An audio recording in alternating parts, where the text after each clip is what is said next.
Hello, hello, brothers and sisters. It's a new week. Happy Palm Sunday. Happy Palm Sunday.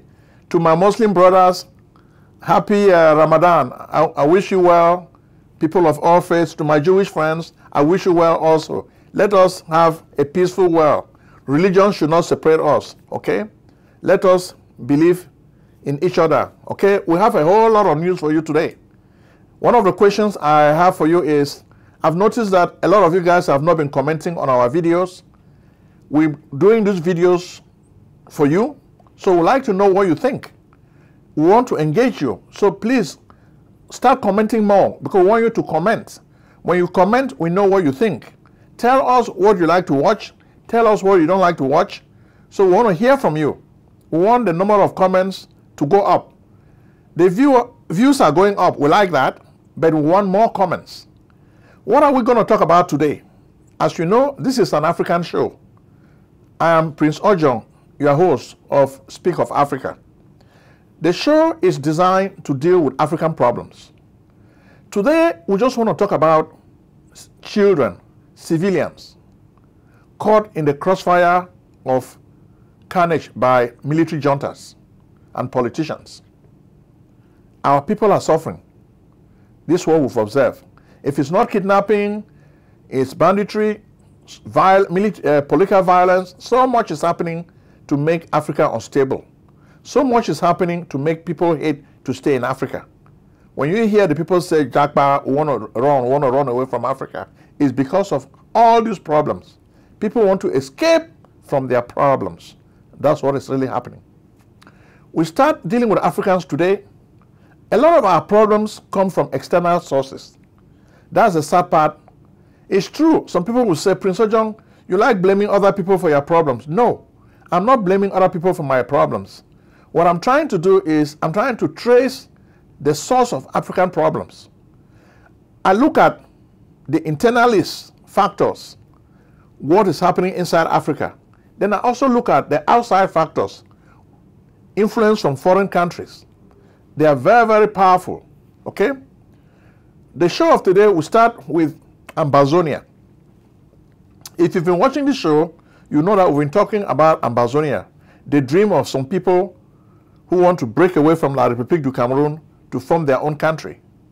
These people used to be a free country, but because of a botched process of decolonization, they became part of a French fake nation called La République du Cameroon.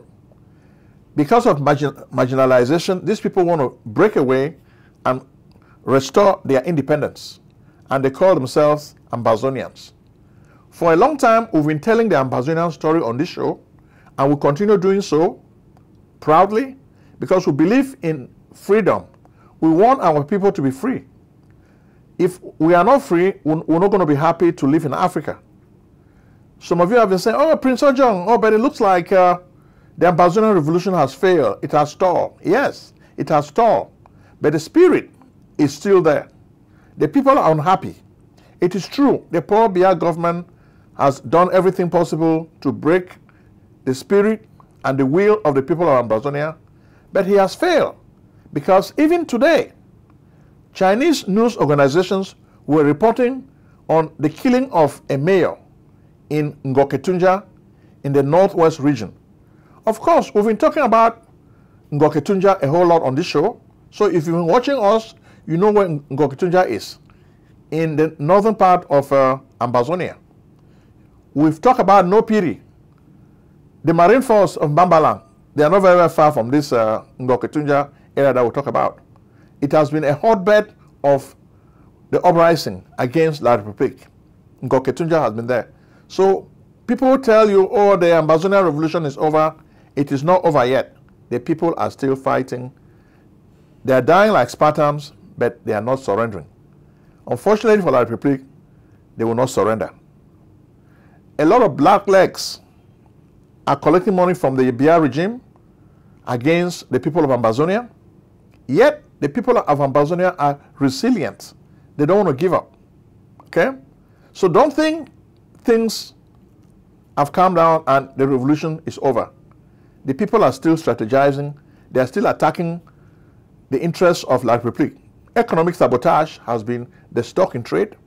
Then they look at the mayor as an agent of the apparatus of neocolonialism in Amazonia. So they feel he's a legitimate target to be taken out. And that's what happened. They killed the mayor.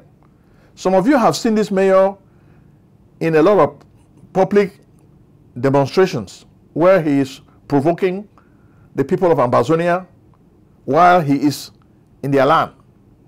He's subjugating them and provoking them. From Amazonia, we move now to Burkina Faso.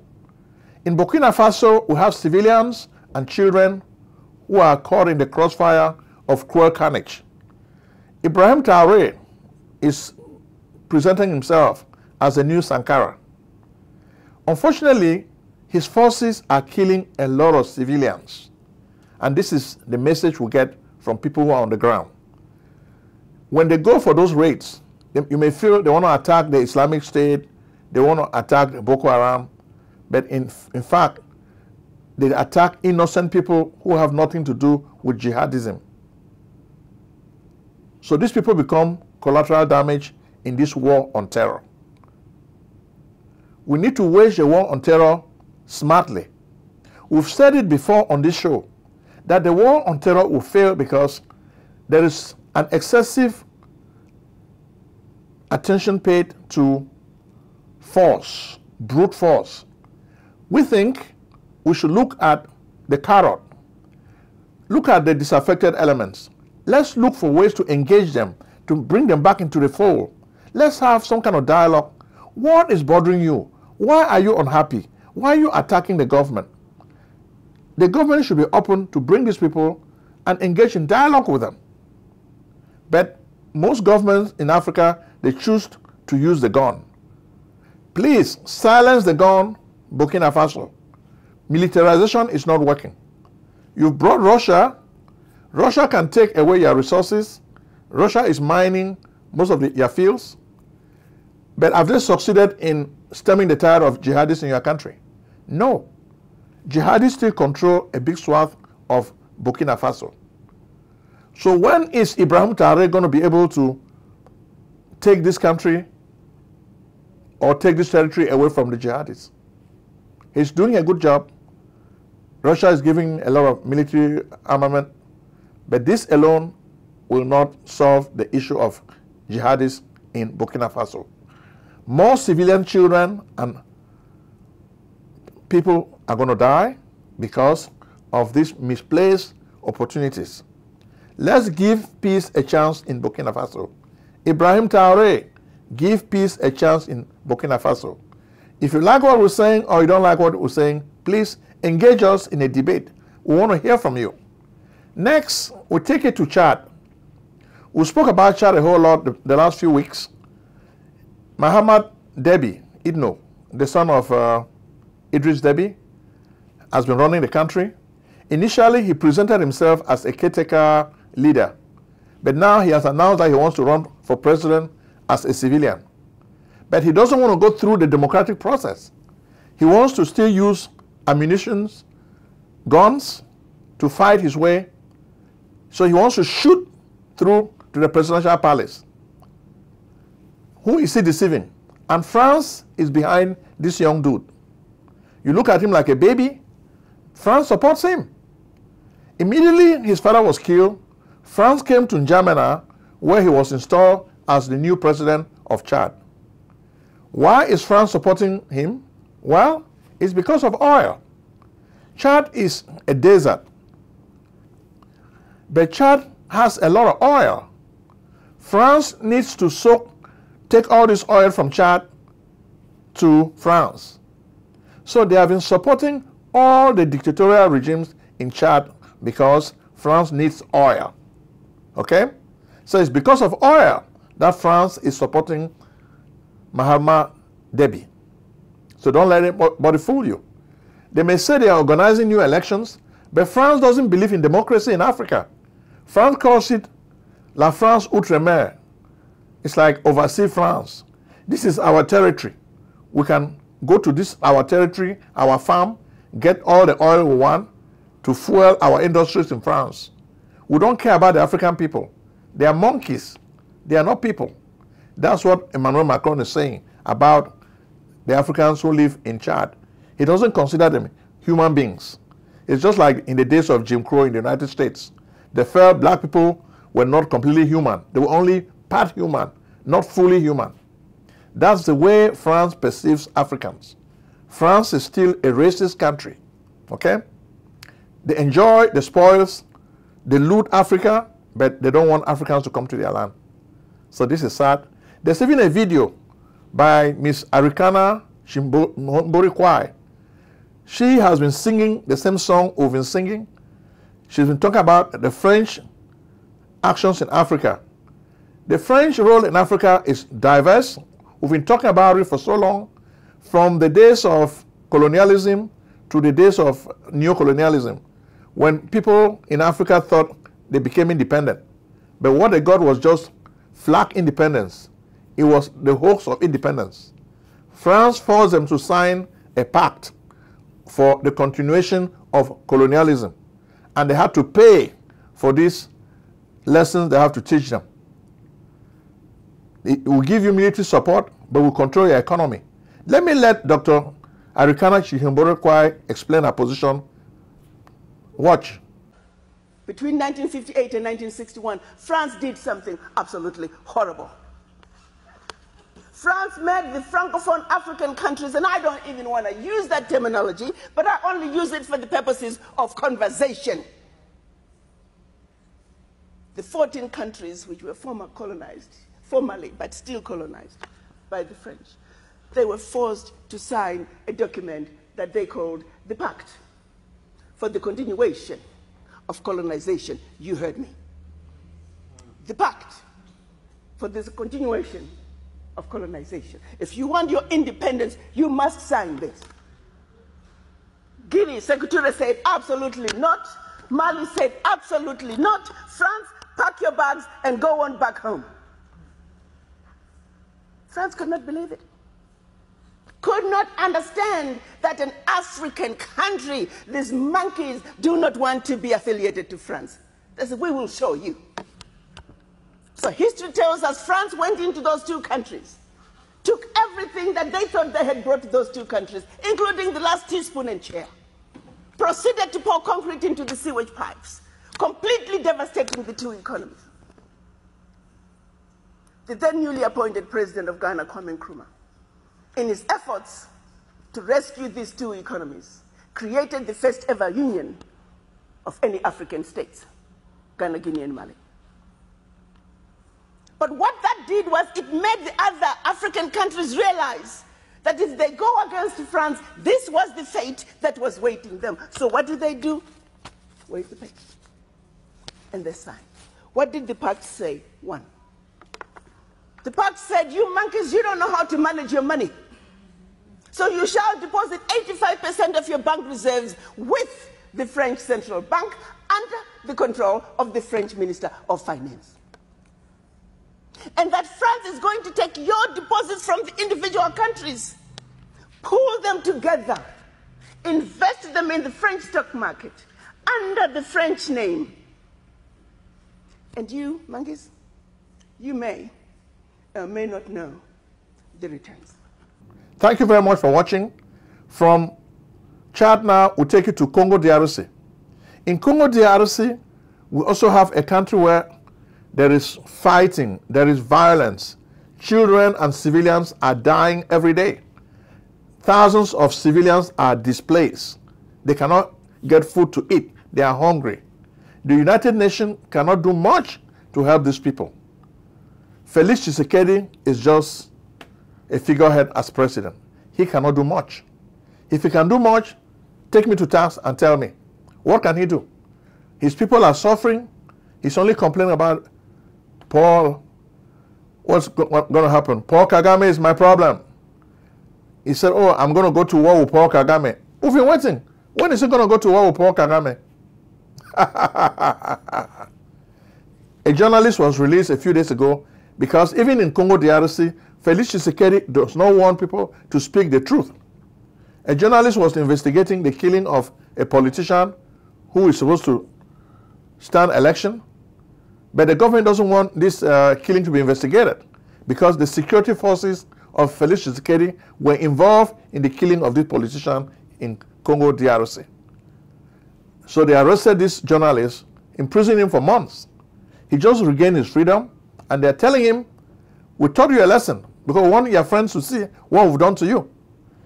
Next time, if they come here, we're going to kill them. So the job they do, they kill their opponents. They kill civilians, they kill children. So this is the sad part. In Congo DRC, life is precarious because the people cannot live in peace. Okay? There is war all the time. Too many wars of the Great Lakes, too many wars. The people are suffering. People are suffering. And now, Felix Tshisekedi cannot even control his full country. A large part of his country is in the hands of the M23 rebels and other rebel groups. When is he going to be able to put together an army that can fight to push back M23 and other friends of Paul Kagame from the national territory? When is Congo DRC going to be able to enjoy full sovereignty? When? That's the question most of you continue asking me. From Congo DRC now, we'll go to La République. In La République, the major story is Amnesty International. Amnesty International just aired a lot of videos. In fact, if you go to YouTube, you see a lot of these videos. There's a lady called Dolgelson Nguyen. She was a hairdresser in Douala. She went out to protest for the first time. She is a hairdresser, a single mother. She was arrested and imprisoned for 5 years. So she's been serving a sentence just for protesting. The Constitution of Cameroon guarantees the right of free speech. So when you read the Constitution, you can speak freely.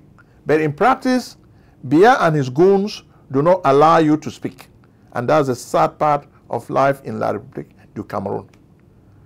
Amnesty International has been airing the story of this Miss Nguyen Dolgelson because she was arrested when she went out to protest, and she was locked up at a police station.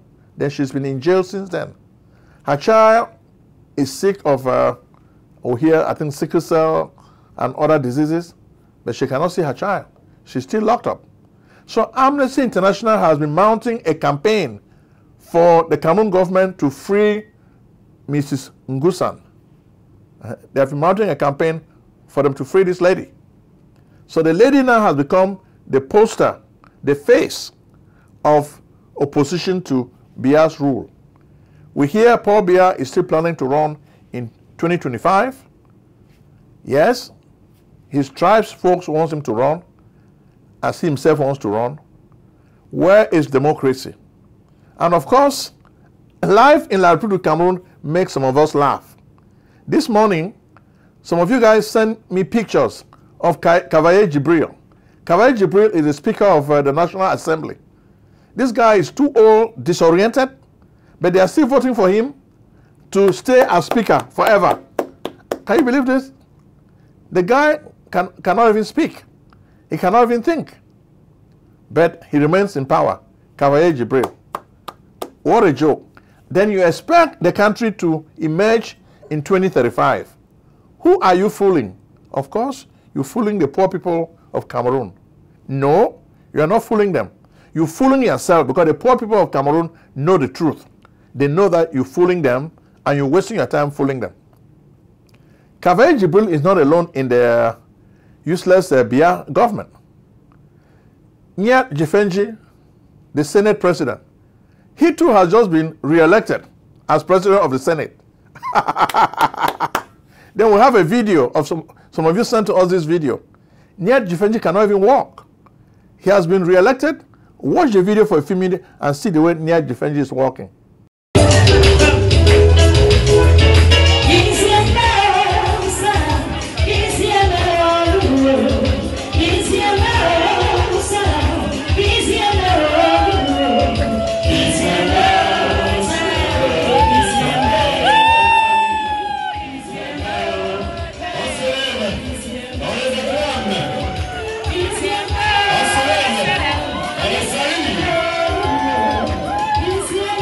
thank you for watching. We're happy you've seen what is happening. So you can see now that the politics of exclusion, so long as the BR forces do not want intelligent people to come and help them run the country will be in a mess. The country will be in a mess. Change will never come. Unfortunately, we're thinking if BR closes its eyes, there's going to be a bloodbath in Yaoundé. It looks like the French are not even preparing for this eventuality. Biya does not want anybody to prepare for succession because he can only dream of seeing Paul Biya as president forever. It's sad, but that's what is happening. Tired of waiting in long lines at the emergency room or your doctor's office?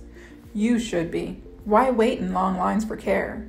It's time for you to come to Lucille Urgent Care. Real care, no waiting. Lucille Urgent Care, the best place for true and loving care. Service at Lucille Urgent Care is convenient, fast, time-efficient, affordable, accessible, transparent, and cost-effective. Royal treatment is your right. Indeed, it's not just a privilege or pejorative. Skip the emergency room's long lines, kiss the ER goodbye, say farewell to your old doctor's office, pay less, save time, enjoy the excitement of convenience, receive immediate treatment, get the healthcare you need quickly and affordably. Lucille Urgent Care offers many express services: rapid COVID-19 testing, on-site prescription, preventative lab services, imaging and x-rays, urgent medical treatment for common illnesses and injuries, routine vaccines and flu shots, work-related injury services, pre-employment, occupational, annual, and sports physicals, immigration exams, and much more. Same-day treatment, rapid lab results, extended hours, weekend hours, no appointment necessary, no insurance necessary, no doctor necessary, walk-ins accepted, telemedicine available. We are open 7 days a week with evening and weekend hours. We are located in Maryland, Lucille Urgent Care, 903 Half York Road, Towson, Maryland, 21204. Website, lucilleuc.com. Call at 443-275-1286 or 301-593-4897.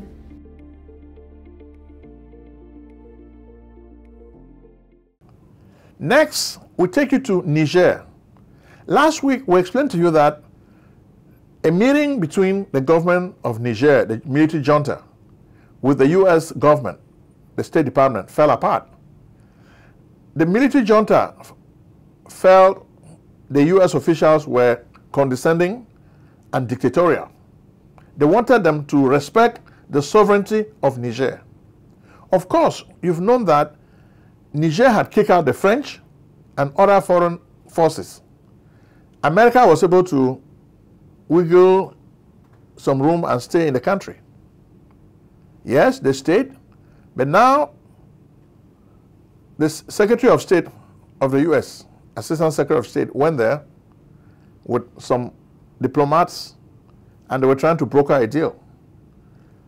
And when they started telling Niger that, okay, you're making deals with Iran to sell uranium to Iran. We don't want Iran to produce a nuclear weapon, so don't sell nuclear material to Iran. But these people felt like this is their country. They have the right to do whatever they want to do in their country. They have the right to choose their own trading partner, to dictate the partners they should choose to do business with. And that's why they decided to disgrace the United States of America by asking them to leave. The United States has invested so much in that base. The base is big, it costs a lot of money, and we understand it hosts over 1,000 American soldiers. So if they leave now, certainly Russia will fill in the vacuum. Russia is already filling the vacuum, and that's what precipitated this conflict between the Niger junta and the U.S. government. That's what happened, okay? That's what happened. So uranium is the problem. When you see people dying in Niger, it's because of uranium. People want to get these resources and they don't want their brothers to enjoy these resources. So we go back to our theme, the politics of exclusion. When you play the politics of exclusion, you create tension and animosity among the people. People don't want to be left out. The country belongs to them, so they want to participate in the governance of that country.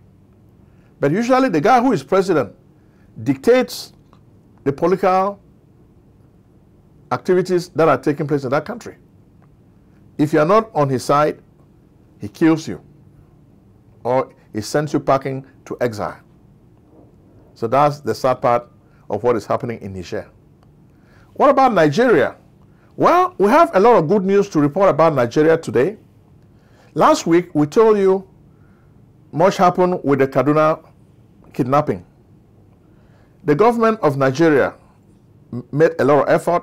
They've been able to negotiate with those bandits to release a lot of those students from Kogi.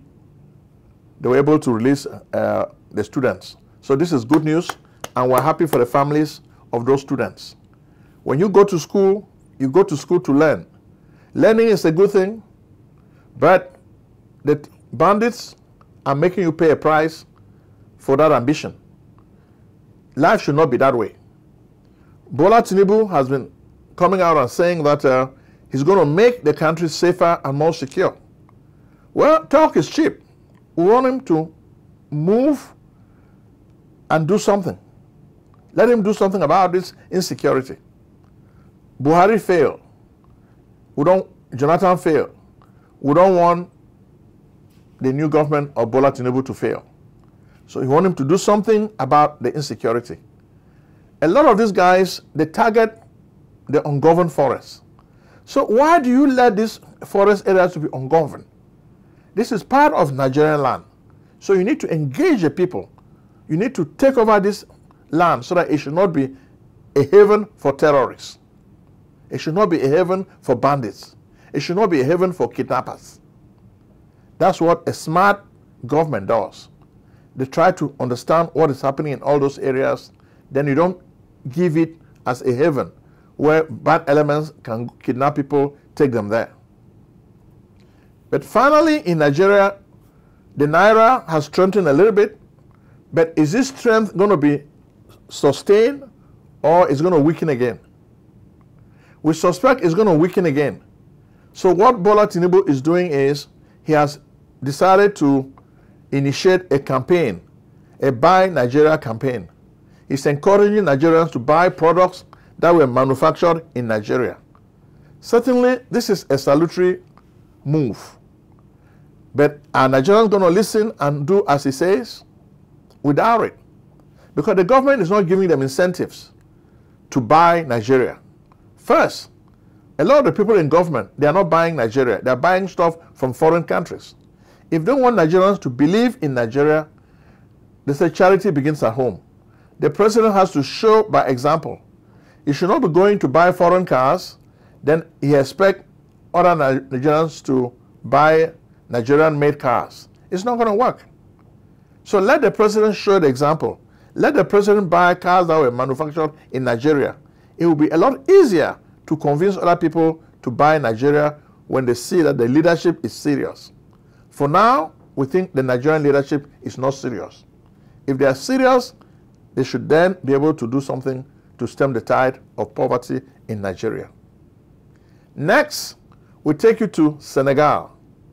It is a big day in Senegal. Voting for president is going on. Okay? Bassirou Faye is Ousmane Sonko's candidate. We wish he wins. Whereas Amadou Ba, the handpicked successor of Macky Sall, says he represents stability. We think stability is not enough. We have to do more. Instead of just providing a stable place, we need people to do more so that there are resources for young people to live on. Okay? So let's do more. Ousmane Sonko came out of jail. We told you this last week, and he is supporting Mr. Faye. We wish their coalition government should win the election in Senegal, because this is going to usher in a lot of changes that we believe in. Okay? From Senegal, we take you now to South Africa. In a few weeks, South Africa will be voting for a new president. But the ANC's position is shaky, because the ANC may not be able to win re-election. They may lose. So that's why Cyril Ramaphosa and his colleagues are grappling what to do to stay in power. Okay? But A lot of problems. Even water. Look at Johannesburg. That's the biggest city in South Africa. For 2 weeks, people stay in Johannesburg without water. Isn't that a shame?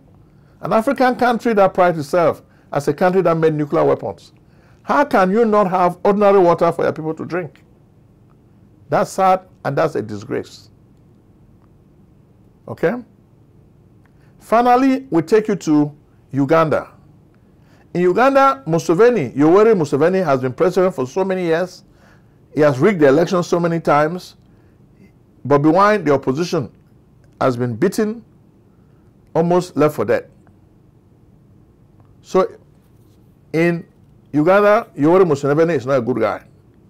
He treats his opponents very badly. He tortures them. Okay? That's if he doesn't kill them. The guy is also a killer. Okay? So next, the people now in Uganda are worried because Museveni has nominated his son as the chief in the army, which means he's preparing for succession. Instead of allowing the electoral process to take its course, Yoweri Museveni is choosing his own son to be the military leader, so it will be a lot easier to take over power after he dies. He is president for life. He's waiting for his son to take over from him. Is this going to happen? It looks like it's going to happen. He who controls the guns has the power in Africa. So that's the sad part, and we say thank you very much for watching our show. Let God bless you. Happy Ramadan. Happy Easter. Bye-bye.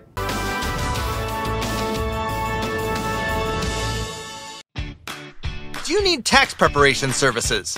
We can help. Contact PJ Tax Service, America's only full-time income tax preparers. Like the good old doctor, we do not close our doors after April 15th. In fact, we stay open all year round in order to serve you. We are located at 11207A, Lockwood Drive, Silver Spring, Maryland, 20901. Make an appointment today with Prince Ojong, your tax expert. Call 240-350-1131 or visit us on the web at www.pjtaxservice.com.